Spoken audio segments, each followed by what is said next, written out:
আমরা আমাদের ক্যাম্পাসের মধ্যে কেন হলের মধ্যে নিরাপদ নয়, কেন প্রধানমন্ত্রীকে জবাব দিতে হবে?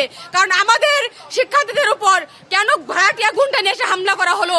যেগুলাকে নিয়ে আসছে ওটার বয়স 15 থেকে 16 বেশি নয়, এরা সবাই হচ্ছে ভাড়াটিয়া গুন্ডা। আপনি জানেন একটা অনার্স পড়ুয়া শিক্ষার্থীকে পাবলিক বিশ্ববিদ্যালয়ের শিক্ষার্থী কেন টোকাইলাম সাহস পায়? এর জবাব জাতিকে দিতে হবে। এর জবাব জাতিকে না দিলে এটা আজকে কলঙ্ক হয়ে থাকবে।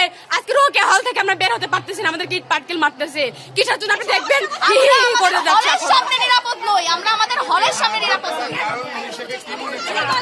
আপনারা তো জানেন কোটা আন্দোলন হচ্ছে, আমাদের যৌক্তিক দাবি তাদের কাছে আজ কাল হয়ে দাঁড়াচ্ছে। আমরা হচ্ছে আমাদের যৌক্তিক দাবি নিয়ে আমাদের এক দফা দাবি, আমরা কোটা সংস্কার চাই, সেটা তারা না করে বিভিন্ন টাল বাহানা করে ছাত্রলীগকে লেলিয়ে দিয়েছে।